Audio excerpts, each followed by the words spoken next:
Welcome to Three Blind Mike's podcast. Follow their journey as John J. the Real Hot Rod, Cletrodamus, and Portis the Assassin deliver the bottom line on the greatest pop culture entertainment debates of then and now. The Three Blind Mikes won't know the topic until the show begins, which surely will lead to an unscripted and uncensored good time. Now, let's go in blind on the road to nowhere. And that's a good point too, though. I mean, because we're all, and we could go. This could be a whole series of show too. But those entertainment misfires, when you invest money in an entertainment product that doesn't live up to the hype, whether it be that great movie sequel that turns out to be nothing but a dud. I'm looking at you, Speed, too, or that that video game that's just basically the same version you bought 2 years ago, the same storyline, but except you bought the new one for another $200 more. We've entertainment, and that's I think that's part of the risk reward of it too, because especially when we're going into things blind.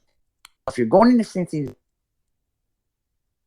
it's so much expectations, but when you're invested in your entertainment, like Portis is talking about, when you're invested in a wrestling video game that you want to have more than one or two moves, or you want to have wrestlers who don't all look like Hulk Hogan, and when you get let down on that, it lets you down two ways. Number one, it lets you down. You're like, oh man, this just stinks. Number two, you blew money on it, So you not only are you putting skin in the game, you're putting your heart and your soul into it, and you're putting money into it as well.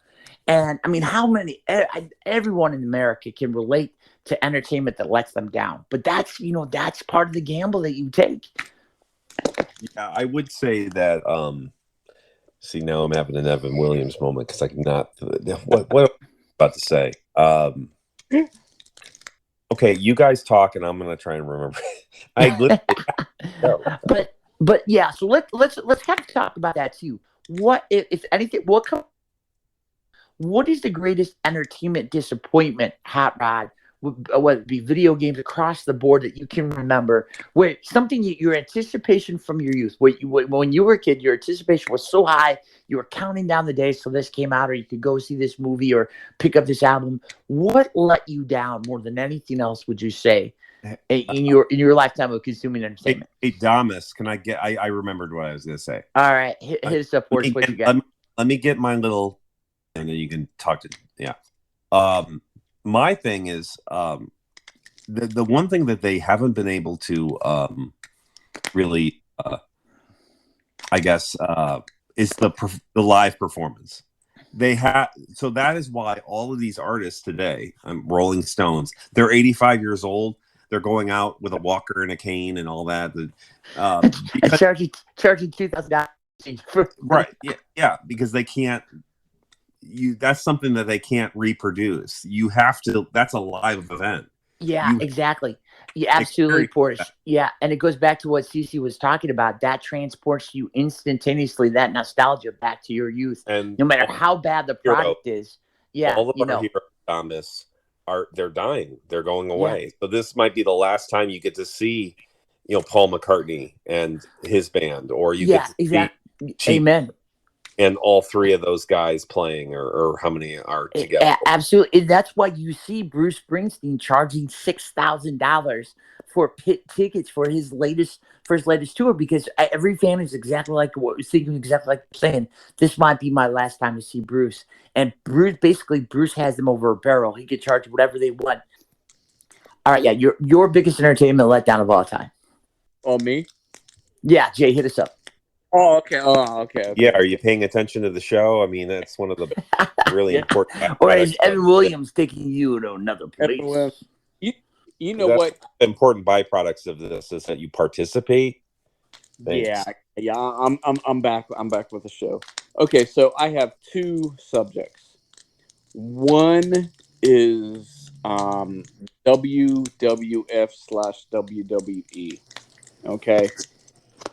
With the WW, the wrestling, or the world wrestling, whatever you want to call it today, is that it always seems to be that the WWF has always kind of let the fans down in storylines through the years.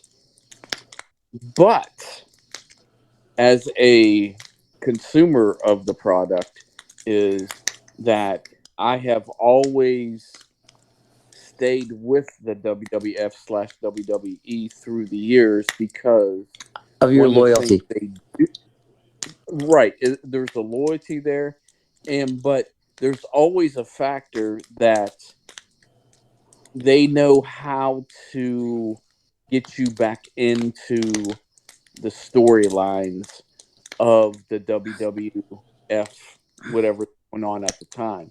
Just when I thought I was out, they pulled me back in. Oh no, absolutely, and that's a great analogy that you just came up with the Godfather Part 3. You know, that like was a letdown if we can get into that, but that's one of that's one of the most critically acclaimed franchise that just has one of the worst, I guess, conclusions to it. Yeah, and you know what? Yeah, it is. It is a letdown. And really quickly, to back up your point, Portis, at the time it was revered. I mean, it was nominated for, I believe, 6 Academy Awards, including Best Picture. But as time has gone on, people, retrospectively looking at this was not the way you wanted, the Corleone story to end. right. Yeah, I cut you off there, John. No, we are on the road nowhere, and that's just what we are good at. But my point is that I've been a WWF/WWE fan since I was little, and I have been so frustrated over the years, and it's like a roller coaster, because of the storyline, how they do with their wrestlers, how they do good, how they do bad, or whatever. But the one thing that keeps me drawn in is that there's that one moment in history that they make up for all the crazy storylines that they do, like if somebody turned heel or somebody turned face or somebody came back from another company. They always keep that intrigue of the WWE. Now, going to another topic is Call of Duty, which is, I've been playing Call of Duty for 20 years. And my biggest letdown is it's the same repackaged game coming out every year.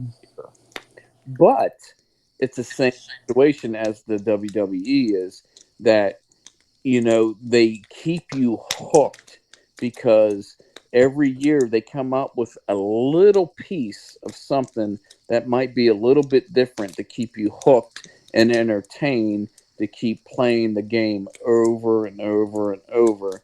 And I'm the victim of, 20 years of it. The Three Blind Mics is sponsored by the Family Proud, Family Strong Network via YouTube and powered by the Digital Media Productions.